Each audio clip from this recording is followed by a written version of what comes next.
오늘 다윗의 시편입니다. 시편 27편입니다. 오늘 말씀은 이 다윗이 인생의 두려움이 엄습해 올 때, 두려울 때 지은 시가 바로 오늘 시편 27편입니다. 최근에 이 한국 사회에서 이 헬라어가 많이 쓰이고 있어요. 헬라어. 포비아. 우리 포비아 말은 많이 쓰잖아요. 두려움, 공포. 그래서 뭐 제노포비아, 뭐 수산물 포비아, 수산 먹기도 막 공포, 두려움을 느끼고, 또 제노포비아 하면 뭐 인종차별, 인종혐오 그런 것들. 어떤 사람들은 콜포비아, 전화 오는 것만 해도 막 두렵대. 그죠? 전화 받기가 막 두려운 분들, 그런 증상 갖고 있는 분들도 계세요. 그러니까 오늘날의 사회가 불안과 두려움과 염려가 참 많은 그런 사회입니다. 제가 인터넷에 한번 쳐봤어요. 이 포비아로 연관되는 검색어가 몇 개가 나오나. 그러니까 한 70여 개 이상이 나오더라고요. 그만큼 우리 인생 가운데 이런 두려움들, 공포, 이런 증세들이 많이 있다는 겁니다. 제가 어느 목사님 이야기를 듣다가, 그 목사님이 이제 청년 사역을 주로 하는 목사님이셨는데, 자기 교회 청년 가운데 뭐 마약을 하는 그런 청년이 있었다고 합니다. 요즘에는 여러분 마약이 참 대중화되어 있어요. 젊은 사람들 클럽에만 가도 뭐 쉽게 구할 수 있고 쉽게 흡입할 수 있는 것이 바로 마약입니다. 마약의 종류도 참 대단합니다. 강한 것도 있고 소프트한 것도 있고. 근데 그 목사님이 자기 교회 청년이 이렇게 마약을 하고 또 이렇게 약물에 중독되어 있으니까 이 목사님이 마음이 아파서 권면을 하는 거예요. 그래서 물어봤대요. 그 마약이 그렇게 매력적이고 유혹적이고 끊지 못할 정도로 이렇게 중독성이 있냐 이렇게 물어봤다는 거예요.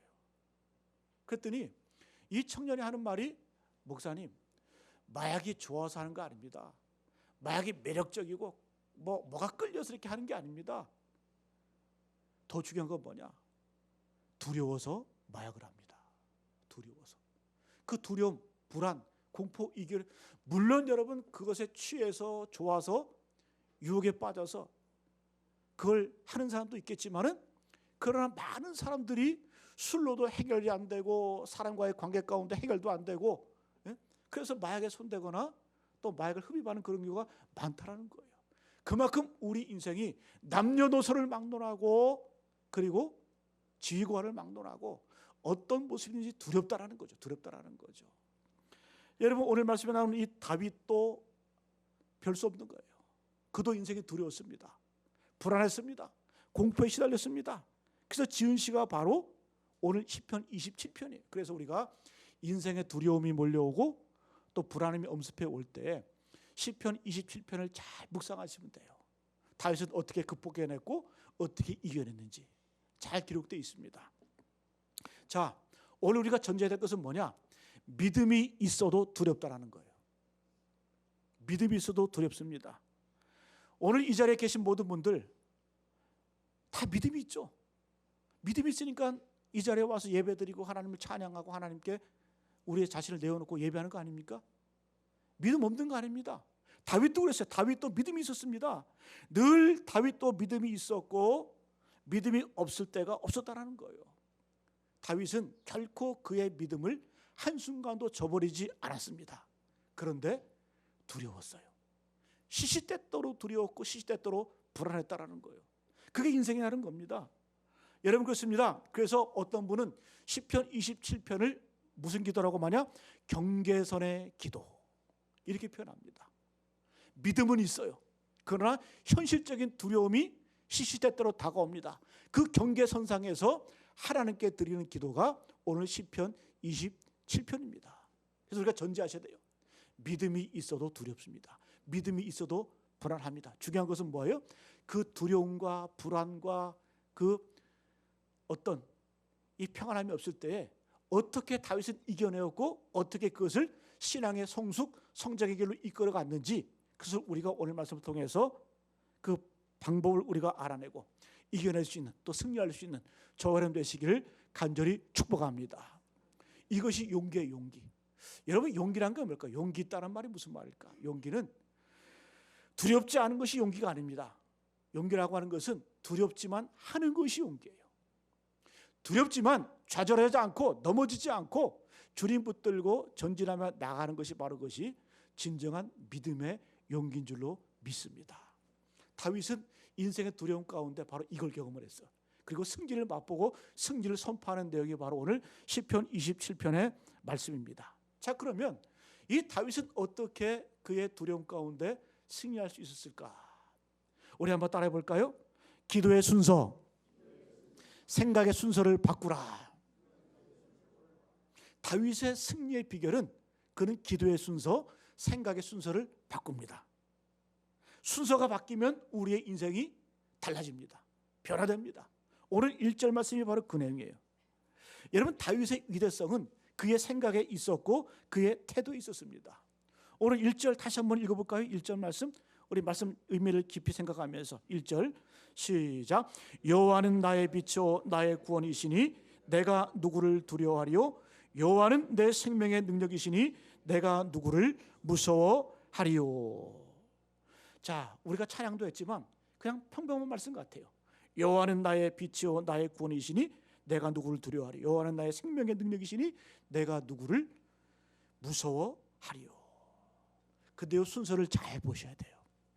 우리는 보통 두려운 일이 있으면 먼저 두려운 거 얘기해요. 하나님 앞에 나가서 하나님, 이것 때문에 두렵습니다. 저것 때문에 무섭습니다. 그러기에 하나님께서 나의 빛이 되어주시고 나의 구원이 되어주시고 나의 능력이 되어주십시오. 이렇게 기도하잖아요. 그렇죠? 하나님, 이게 두렵습니다. 저게 두렵습니다. 이게 불안합니다. 그러기에 하나님께서 나의 빛 되시고 구원 되시고 능력이 되어 주십시오. 보통 대부분 이런 패턴으로 기도합니다. 그런데 다윗은 달라요. 다윗은 먼저 선포해요. 하나님이 누구신지 먼저 선포해버려요. 고백해버려요. 보세요. 여호와는 나의 빛이십니다.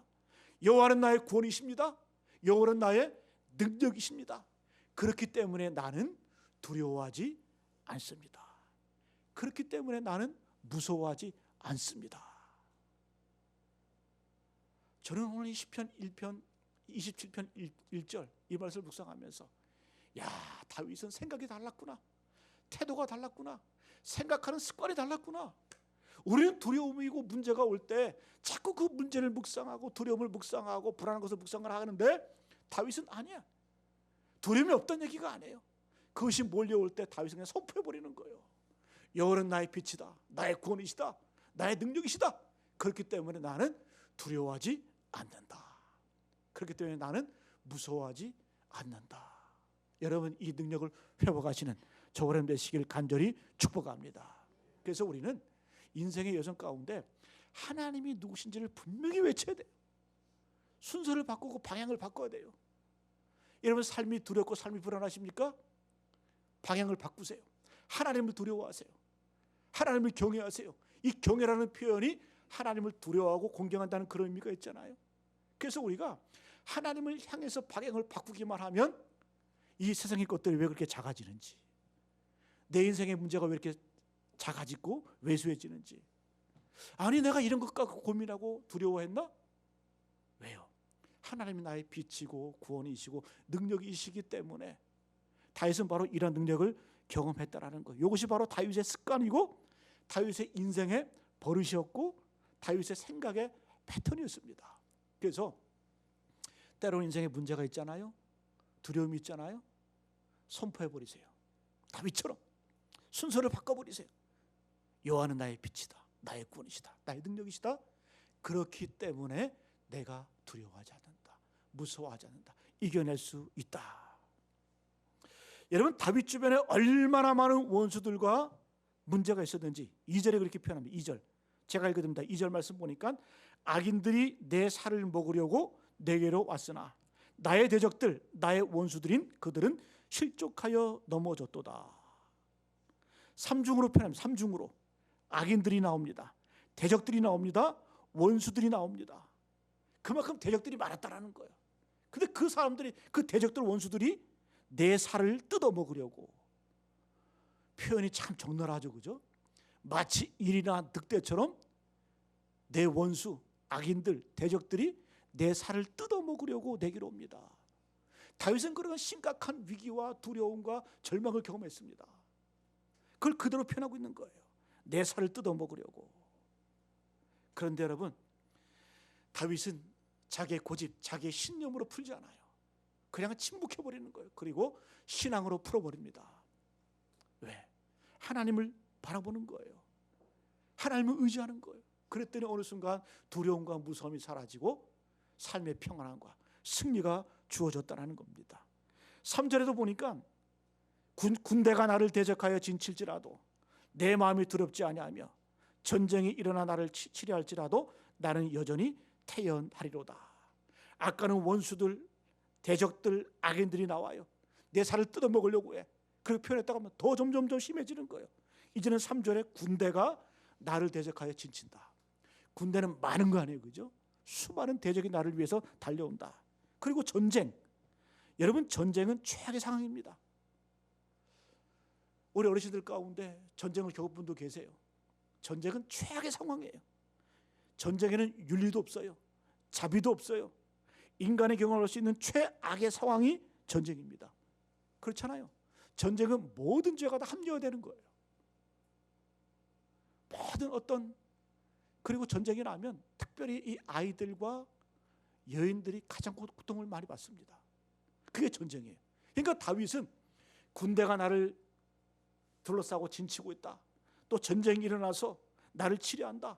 이런 상황까지 다윗은 수많은 전쟁과 수많은 어려움을 경험했다라는 거예요. 근데 마지막에 뭐라고 합니까? 나는 여전히 태연하리로다. 할렐루야. 하나님을 바라보는 사람은 태연하다. 이 태연하다는 표현은 샬롬이에요. 샬롬. 그럼 이 샬롬의 뜻은 뭘까요? 샬롬을 쉽게 표현하면 제 기능을 다하다. 제 기능을 다하다. 기능대로 그냥 잘 돌아간다. 그런 뜻입니다. 여러분, 고양이 앞에 쥐 있죠? 고양이 앞에 쥐는 꼼짝 못합니다. 두려움 때문에 마비가 됩니다. 고양이 앞에 쥐가 서면 꼼짝을 못해요. 꼼짝을 못해. 이게 뭐 기능을 못하는 거죠. 쥐로서 기능을 못하는 거예요. 여러분, 우리 인생에 두려움과 불안이 왜 힘든 줄 아세요? 내 인생 가운데 두려움이 오고 불안이 오고 문제가 생기면 우리를 꼼짝 못하게 만들어. 기능을 못해. 그런데 여러분, 다윗은 어떻게 해요? 선포하는 거예요. 주님께서 나를 붙들어 주시고 나와 함께 하시기에 나는 여전히 태연하리로다. 나는 내게 샬롬이 있다. 그래서 다윗은 전쟁 중에도 여러 가지 죄악 중에서도, 심지어 죄악 가운데서도 그는 예배를 끊지 않았어요. 기도를 끊지 않았어요. 제사를 끊지 않았어요. 하나님을 찬양했어요. 기능을 발휘한 거죠. 여러분, 우리 신앙생활의 기능이 뭡니까? 샬롬이 뭐예요? 두려움과 어려움과 아픔이 있어도 예배하는 거 아닙니까? 기도하는 거 아닙니까? 찬송하는 거 아닙니까? 그 기능을 발휘하는 거죠. 그런데 내 인생에 두려움이 올 때, 문제가 있을 때 예배하지 않고 기도 자리를 떠나버리고 그새 주저앉아 버리면 여러분, 사탄 마귀에게 속는 거예요. 당하는 거예요. 왜? 내 기능이 마비되는 거거든요. 여러분, 다윗처럼 주님 바라보시고 나는 여전히 태연하리로다. 샬롬. 기능을 발휘한다. 그래서 여러분, 교회는 때로는 어려움이 오고 또 때로는 시험이 올 때 기능을 발휘해야 돼. 어떤 기능요? 예배, 기도, 찬양. 선교제에 가면 다른 거 하지 않아요. 저도 이렇게 선교제에 가면, 예전에 이전 교회 있을 때 선교팀을 이끌고 많이 다녀보면 선교지 가서 다른 거 안 해요. 그냥 가서 예배드리는 거예요. 찬양하는 거예요. 찬양하고 그냥 기능을 발휘하는 거예요. 뭐 가서 특별하게 뭐 전도하거나 특별하게 뭐 하는 거 아닙니다. 그냥 아이들 구름대같이 이렇게 몰려오면 다른 거 하지 않고 그냥 예배드리고 찬송하고 찬양하다 보면 그 속에서 회복이 나타나고 치유가 나타나고, 성령의 역사가 나타나고, 구원받는 자가 수가 막 늘어나고, 기능을 발휘하니까, 예배드리니까, 찬송하니까, 기도하니까. 그래서 여러분, 우리가 제일 중요한 게 뭔 줄 아세요? 여호와는 나의 빛이요 나의 구원이시니, 여호와는 나의 능력이시니 내가 누구를 두려워하리요, 내가 누구를 무서워하리요. 여러분, 생각을, 패턴을 바꾸시고 우리의 습관이 다윗처럼 이런 습관을 화되는 저런 되시길 간절히 축복합니다. 두 번째, 예배하는 거예요. 예배. 다윗은 예배했습니다. 예배했습니다. 4절부터 보니까 분위기가 확 바뀌어버려요. 갑자기 다윗이 4절에 보니까 내가 여호와께 바라는 한 가지 일을, 갑자기 조용해지는 거예요. 그러면서 그것을 주님 앞에 구합니다. 그래서 하는 고백이, 내가 내 평생에 여호와의 집에 살면서 여호와의 아름다움을 바라보며 그의 성전에서 사모하는 그것이라. 한마디로 말하면, 주님, 하나님, 나는 예배자가 되기를 원합니다. 예배자가 되기를 원합니다. 그러니까 예배로 다 이겨내는 거예요. 기도로 이겨내는 거예요. 요즘에 이 자동차 기능 가운데 이 노이즈 캔슬링이라는 그 기능이 있어요. 우리 이어폰 끼고 있으면 그 이어폰도 그런 게 있더라고요. 노이즈 캔슬링, 이게 뭐냐면 소음이 다가오면 소음으로 막는 거예요. 그 자동차를 타고 가다 보면 뭐 풍절음, 뭐 차에서 나는 그 소리들이 많이, 또 노면이나 밖에서 들어오는 그 소음들이 많잖아요, 그죠?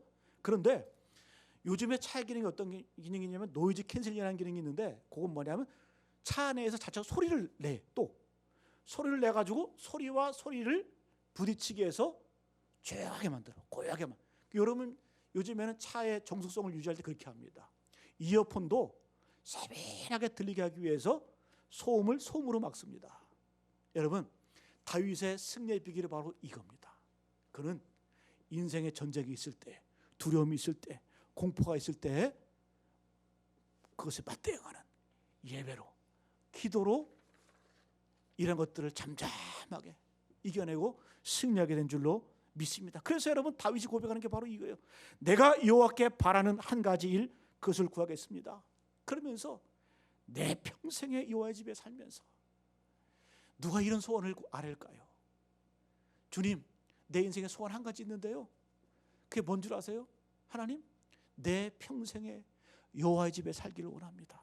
그 다음에 여호와의 아름다움을 바라보며 그의 성전에서 사모하는 것입니다. 그래서 여러분, 다윗이 진짜 원했던 소원은 뭔 줄 아세요? 성전의 문지기 되는 거였어요. 성전의 문지기. 그는 왕 되기를 원했던 적도 없고, 하나님 왕을 세우셨지. 그는 진짜 소원이 뭐냐면, 시편의 고백에 보면 내 하나님 성전에 문지기로 있는 것이 좋사오니. 하나님이 기뻐하시는 거예요. 기뻐하시는 거예요. 어떤 사람은 부귀와 명예를 구합니다. 어떤 사람은 독립을 구합니다. 어떤 사람은 솔로몬처럼 지혜를 구합니다. 근데 다윗은 예배를 구하는 거야. 주님, 내가 예배자 되겠습니다. 하나님은 어떤 자를 찾으세요? 하나님이 이렇게 예배하는 자들을 찾으시느니라. 딱 맞는 거예요. 딱 맞는 거예요. 그러니까 하나님께서 이 예배를 통해서 다윗에게 승리를 주시고, 감격을 주시고, 인생의 참된 능력을 주시는 겁니다. 여러분, 예배로 이기시기를 축복합니다. 그래서 여러분, 유대인들은 그러잖아요. 유대인들은 안식일을 철저하게 목숨처럼 지키잖아요. 왜? 그들은 알았거든요. 내가 안식일을 지키는 것 같은데 안식일이 나를 지켜준다는 걸 알거든요. 그것이 승리의 비결이고, 그것이 능력의 비결. 수천 년 역사 가운데 그들은 경험하고 승리를 맛본 거예요. 뭘 통해서요? 하나님을 예배함이 우리의 능력의 비결이다. 하나님을 찬송함이, 하나님을 찬양함이 우리의 능력의 비결이다.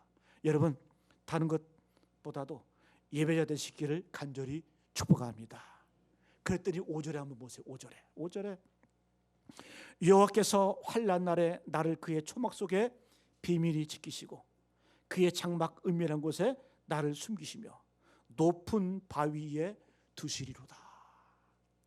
하나님이 나를 숨겨주셨대요. 그리고 하나님께서 나를 높은 바위 위에 올려놓으셨대요. 바위는 뭘까요? 바위는 장벽 아닙니까? 우리가 바위 앞에 딱 서면 답답해. 보이지가 않아요. 두려움이 엄습해와요. 꽉 막힌 것 같아. 근데 하나님께서 나를 바위 위에 올려놓으신대. 그러면 다 작아져요. 네? 다 작아져. 다 사소해 보여. 다 왜소해져 보여. 내 인생의 문제가 다 왜소해지는 거예요. 이것이 바로 다윗의 승리의 비결인 줄로 믿습니다. 그래서 다윗의 여러분 인생의 비결, 승리의 비결은 뭐예요? 늘 그는 생각 가운데 자꾸 전쟁에 집중하지 않았어요. 인생의 문제에 집중하지 않았어요. 그는 예배에 집중했습니다. 그리고 하나님께 집중했습니다. 그럴 때 그는 승리를 맛봤습니다. 그러니까 급한 일이 와도 그는 이겨낼 수 있었다는 거예요. 여러분, 신앙생활 하면서 급한 거 좋은 것 아니에요. 우리는 때로 그런 기도 많이 하시잖아요. 하나님, 급한 기도, 이번만 도와주세요. 한 번만 도와주세요. 마지막으로 도와주세요. 우리의 주된 기도가 급한 기도 아닙니까? 평소 때는 기도 안 하다가 어떤 일이 생기고 어떤 문제가 생기면 하나님, 이번만, 한 번만, 마지막으로. 여러분, 우리 일상 가운데 신앙적으로도 급한 거 좋은 거 아니에요. 급 화장실도 좋은 거 아니잖아요. 요즘 애들 말로 뭐 급동이라 그러더라고. 그 좋은 거 아니잖아요. 응급실, 급한 병, 이것도 좋은 거 아니잖아요. 급전도 그거 좋은 거 아니잖아요. 급전 필요하다 그러잖아요. 여러분, 인생도 신앙도 그렇고 급한 거 좋은 거 아니에요. 그래서 우리의 신앙은 여러 번 말씀드렸지만 수리하는 신앙이 아니라, 고속도로 가다가 차가 한번 서보세요. 돈 들어가고 시간 들어가고 감당하지 못할 그런 위험에 처합니다. 그러나 미리미리 차를 점검하고 미리미리 대비하면 어떤 두려움과 또 문제가 있다 할지라도 능히 이겨낼 수 있다는 겁니다. 그래서 여러분, 우리가 신앙생활 때 급하게 하지 마시고 늘 예배 가운데 하나님의 은혜를 공급하고 하나님의 영으로 충만한 우리 모두 되시기를 축복합니다. 마지막으로 기도입니다. 당연한 얘기겠죠. 기도로 승리하고 기도로 이겨내는 겁니다. 7절 이하는 다 기도의 내용, 7절부터 마지막 14절까지는 다윗의 기도의 내용입니다. 우리 7절과 8절만 보게 되면 제가 읽어드릴게요. 7절, 여호와여, 내가 소리내어 부르짖을 때에 들으시고 또한 나를 긍휼히 여기사 응답하소서. 너희는 내 얼굴을 찾으라 하실 때에 내가 마음으로 주께 말하되 여호와여, 내가 주의 얼굴을 찾으리이다 하였나이다. 하나님 명령하셨거든요. 너희들 내 얼굴 찾으라. 그때 다윗은 어떻게 했다? 내가 마음으로 주께 말하되 여호와여, 내가 주의 얼굴을 찾으리이다 하였나이다. 할렐루야. 기도했다는 얘기입니다. 두려움이 올 때, 불안할 때 그런 기도했다는 거죠. 그 기도의 상황을 보게 되면 10절에 보니까 참 기가 막힌 표현이야. 10절 말씀. 10절 말씀에 보니까 이렇게 표현하고 있죠. 그죠? 내 부모는 나를 버렸으나 여호와는 나를 영접하시리이다. 여러분이 인생 가운데 가장 불행할 때가 언제일까요? 부모가 자식을 버리는 거 아니에요? 그렇잖아요. 근데 실제 다윗은 부모에게 자식 취급 별로 받지 못했어요. 사무엘이 이새의 집으로 와서 그 아들들 가운데 왕으로 세우려고 아들 다 부르잖아요. 근데 다윗은 아들 축에 끼지도 못해가지고 들판에서 양치기 했어요. 양치기. 형들에게도 대접받지 못했고. 그러니까 다윗은 실제적으로 이걸 고백하는 거예요. 내 부모는 나를 버렸으나 여호와는 나를 영접하시리이다. 여러분, 이런 믿음, 이런 확신이 있어야 기도가 터져나오는 겁니다. 여러분, 이 믿음 가지고, 이 확신 가지고 기도 자리로 나아가시는 우리 모두 되시기를 축복합니다. 여러분, 다윗은 인생의 여정 가운데 부모에게도 버림받았지만은 친척에게도 버림받았고 동족에게도 버림받은 적도 있고, 수많은 버림과 좌절과 소외감을 느꼈어요. 근데 그가 승리했을 때 비결이 뭐예요? 다 나를 버릴지라도, 내 부모는 나를 버릴지라도 여호와는 나를 영접하시리이다. 이 믿음 가지고 나아가니까 그는 당당히 어려움과 고난 가운데 승리하게 될 줄로 믿습니다. 여러분, 대부분 부모가 나를 버린 그 경험을 하게 되면 인생을 원망합니다. 나는 왜 이럴까? 내 인생은 왜 이럴까? 나는 왜 이렇게 태어났을까? 부모가 나를 버렸네. 억울하다. 세상에 이럴 수가. 근데 만약에 다윗이 이렇게 살았다고 한다면 다윗이 다윗 되지 못했겠죠. 그냥 절망 가운데 쓰러졌겠죠. 여러분, 다윗의 위대성이 어디 있습니까? 요 고백에서 10절의 고백에서 나오는 거예요. 내 부모는 나를 버렸으나 여호와는 나를 영접하시리로다. 그러면서 4절에 내가 마음으로 주께 구하되, 요 마음은 전심으로 모든 것을 다 주께 드리는 마음으로 내가 주 앞에 주의 얼굴을 구하겠습니다. 이런 의미가 있습니다. 여러분, 신앙에는 중간지대가 없어요. 기도하거나 두려움이 있거나. 빌립보서 4장 6절 말씀, 아무것도 염려하지 말고 다만 모든 일에 기도와 간구로 너희 구할 것을 감사함으로 하나님께 아뢰라. 그리하면 모든 지각에 뛰어난 하나님의 평강이 그리스도 예수 안에서 너희 마음과 생각을 지키시리라. 여러분, 기도해야 하나님 바라볼 수 있는 거예요. 기도해야 내 생각이 지켜지는 거예요. 기도해야 하나님의 평강이 많은 거예요. 그래서 영적인 중간지대는 없습니다. 두려워하거나 기도하거나. 우리가 기도하면 모든 일에 기도와 간구로 너희 구할 것을 감사함으로 하나님께 아뢰라.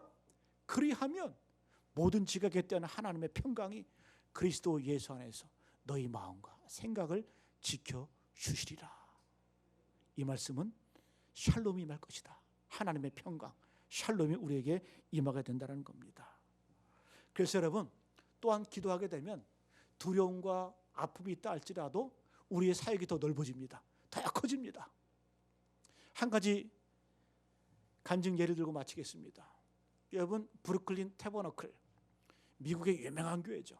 브루클린 태버너클, 음악적으로 참 유명한 교회입니다. 이 교회가 6년 동안 그래미상을 수상을 했어요. 교회 성가대가 6년 동안. 오바마 대통령 취임할 때도 이 교회 찬양단이 취임식 때 찬양을 했어요. 대단한 그 교회 짐 신발라 목사님이, 유명한 목사님이 계신데요. 그 짐 신발라 목사님이 그 책에 보니까 그런 내용이 있더라고요. 목회 초기에 그 할렘가 그쪽에서 이제 기도하면서 사모님과 같이 이렇게 기도를 하는데 하나님께서 어떤 생각을 주시더래요. 한여름인데, 땡볕이 내리치는 그 한여름인데 하나님께서 한 가지 영감을 주시더라는 거예요. 그 영감이 뭐냐고 봤더니 좀 엉뚱해요. 갑자기 크리스마스 캐롤을 부르라는 거예요. 짐 신발라 목사님이 이해가 안 되는. 근데 마음 가운데 계속해서 크리스마스 캐롤, 기쁘다 구주 오셨는데 그걸 찬양하라는 거예요. 한여름에. 그래가지고 실지 콰이어를 동원해가지고 그 한여름 때학볕에 기쁘다 구주 오셨네, 만백성 찬양을 했다라는 거예요. 그래서 사람들이 지나가면서 막 비웃습니다. 막 지나가면서 미쳤다 그러는 거예요. 날씨가 더우니까 참 교회도 이상해지는구나. 그랬다라는 거예요. 실지. 근데 여러분, 브루클린 옆에 보면 할렘가 있잖아요. 할렘가. 그 할렘가의 흑인 한 명 그 청년이 이 어렸을 때부터 알코올 중독에 찌들어가지고 그 이제 할렘가에 이렇게 앉아 있는데 갑자기 캐롤 소리가 들리는 거, 한여름에. 그래가지고 이 청년이 생각하기를, 야, 내가 이제 알코올 중독이 심하다 죽을 때가 되니까 한여름에 크리스마스 캐롤이 들리는구나. 그랬다는 거예요. 그렇지 않겠어요, 그죠? 갑자기 막 한여름에 캐롤이 들리니까. 그래가지고 내가 그냥 내 스스로 목숨 끊어야 되겠다, 죽어버려야 되겠다. 죽기 전에 목사님 있으면 목사님 한번 만나서 내가 상담하고 한번 죽어야 되겠다. 그래가지고 만난 목사님이 짐 신발라 목사님이에요.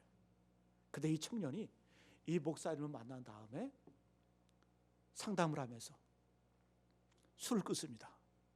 그리고 이 브루클린 태버너클 이 성가대 찬양 인도자가 돼요. 이 사람이 직접적인 간증이에요. 그러니까 하나님께서 기도하면, 우리가 기도하면 어떻게 해요? 두려움과 불안함과 때로는 하나님께서 엉뚱한 모습으로 우리에게 영감을 주실 때 순종하고 기도하면 하나님께서는 우리의 사역을 더 넓게 만드시고 또 하나님의 능력의 범위를 더 크게 역사하셔서 더 큰 능력으로. 그래서 여러분, 우리가 때로는 인생의 두려움과 불안이 있을 때 좌절하지 마세요. 다윗은 승리했어요. 어떻게 해요? 오늘 말씀을 정리합니다. 제일 먼저 생각의 패턴을 바꾸세요. 우리는 어떻게 합니까? 하나님 이게 두렵습니다. 저게 두렵습니다. 그러게 주님께서 나의 여호와 되어주시고 빛 되어주시고 구원 되어주시고 능력 되어주시고, 이런 순서가 아니라 다윗은 선포해버리고 먼저 여호와는 나의 빛이요 나의 구원이시고 나의 능력이시니 내가 누구를 두려워하리요 내가 누구를 무서워하리요. 그 다음에 여러분, 다윗은 일평생의 한 가지 소원 주께 간구하는 거예요. 왜? 다윗은 축복의 비밀이 뭔지 알았거든요. 인생의 전쟁에서 두려움에서 승리하는 비결이 뭔지 그게 예배인 줄 알았거든요. 그래서 하나님, 내가 일평생에 예배자 되기를 원합니다. 그리고 마지막으로 다윗은 주께서 내 얼굴 구하라 말씀하셨으니까 내가 전심으로 내 마음으로 주의 얼굴을 구하겠습니다. 이것이 바로 다윗의 영적인 승리의 비결이었고 하나님의 기쁨이 되고 하나님의 마음에 합한 자 된 그러한 비결과 승리의 능력인 줄로 믿습니다. 이러한 삶을 살아가시는 우리 모두 되시기를 축복합니다.